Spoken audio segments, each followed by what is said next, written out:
திமுகவினுடைய 75வது ஆண்டு நிறைவை ஒட்டி சென்னை வள்ளுவர் கோட்டத்தில் திமுக இளைஞரணி சார்பில் நடைபெறக்கூடிய நிகழ்வில் முதலமைச்சர் மு.க.ஸ்டாலின் கலந்து கொண்டு உரை நிகழ்த்தி வருகிறார். அது தொடர்பான காட்சிகளை பார்க்கலாம். திக்கட்டும் திராவிடம் எதிரொலிக்க கடுமையாக களப்பணியாற்றும் கழக இளைஞரணி செயலாளர் மாண்புமிகு துணை முதலமைச்சர் அருமை தம்பி உதயநிதி அவர்களே,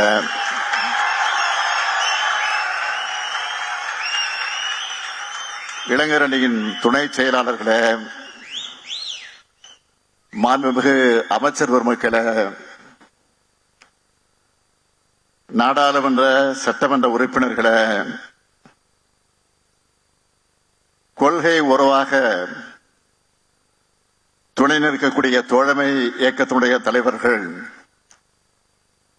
அண்ணன் வைகோ அவர்களே, சகோதரர் செல்வ பெருந்தகை அவர்களே, தோழர்கள் முத்தரசன் அவர்களே, வீரபாண்டியன் அவர்களே, ஈஸ்வரன் அவர்களே, நவாஸ்கனி அவர்களே, வேல்முருகன் அவர்களே,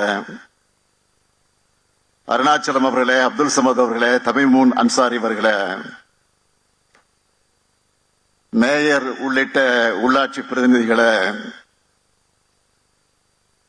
ஆற்றல் மிக்க கழகத்தின் மாவட்ட கழக செயலாளர்களே, தலைமை கழகத்தினுடைய நிர்வாகிகளே, இயக்கத்தினுடைய முன்னோடிகளே, முற்போக்கு சிந்தனைகள் கொண்ட பத்திரிகையாளர்கள், என்னுடைய பெருமதிப்பிற்குரிய இண்டு ராம் அவர்களே, நக்கீரன் கோபால் அவர்களே, அன்புக்குரிய கோபன் அவர்களே, எழுத்தாளர்களே, பேச்சாளர்களே, முக்கியமாக இளைஞரணி உருவாக்கி இருக்கக்கூடிய இளம் பேச்சாளர்களே,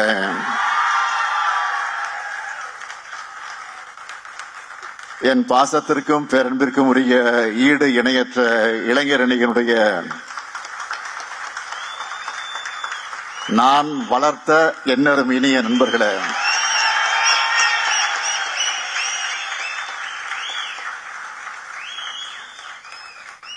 என் உயிரோடு கலந்துள்ள தலைவர் கலைஞர் அவர்களின் உயிரினும் உயிரான அன்பு உடன்பிறப்புகளே, உங்கள் அனைவருக்கும் என்னுடைய அன்பான வணக்கம். திராவிட முன்னேற்ற கழகத்தோட 75ஆம் ஆண்டு பயணத்தை நினைவு கூறக்கூடிய இந்த விழாவிற்கு அறிவு திருவிழான்னு உதயநிதி பெயர் வச்சிருக்கிறார். இதைவிட பொருத்தமான தலைப்பு வேற இருக்க முடியாதுன்னு தான் சொல்லணும். கழகத்தை தொடங்கினது அறிஞர் அண்ணா. 50 ஆண்டு காலம் அதை கட்டி காத்தவர் நம்முடைய முத்தமிழறிஞர் கலைஞர். கழகத்தினுடைய முதல் தலைமையகம் பெயர் என்னன்னா அறிவகம். தலைவர் கலைஞர் கட்டிய தற்போதைய தலைமையகத்தோட பேரு அறிவாலயம். இப்படி அறிவை மையப்படுத்தி அறிவொளியை பரப்புவதையே தலையாய கடமையாக நினைச்சு இயங்கி வரக்கூடிய கட்சியோட 75ஆம் ஆண்டு கொண்டாட்டத்தை அறிவு திருவிழான்னு சொல்லாம வேற என்ன சொல்லி அழைக்க முடியும்?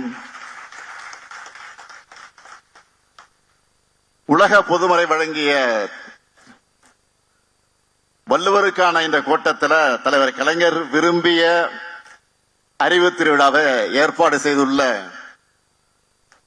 இளைஞரணியின் செயலாளர் கொள்கை இளவல் தம்பி உதயநிதி அவர்களையும்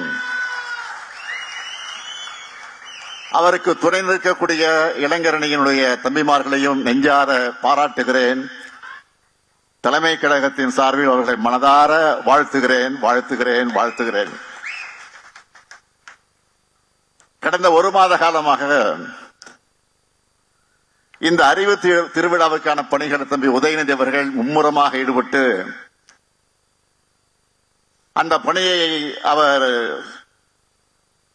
எந்த அளவிற்கு தன்னை ஒப்படைத்துக் கொண்டு பணியாற்றிக் கொண்டிருக்கிறார் என்பதை முரசொலி செய்திகள் தொடர்ந்து வந்து கொண்டே இருந்தது. நானும் சரி அப்படி என்னதான் நிகழ்ச்சி ஏற்பாடு செய்யறாங்கன்னு பார்ப்போம் அப்படின்னு காத்துக்கிட்டு இருந்தேன். நான் எதையும் கேட்கல இடையில. இந்த அறிவு திருவிழா பார்த்த பிறகு சொல்லுகிறேன், என்னுடைய நம்பிக்கை வீண் போகல என்று சொல்வதை விட, நல்லா கவனிங்க, வீண் போகல என்று சொல்வதை விட நான் நினைச்சதை விட சிறப்பாகவே ஏற்பாடு செஞ்சிருக்கீங்க. வள்ளுவர் கோட்டத்தில் என்ன சொல்றேன்,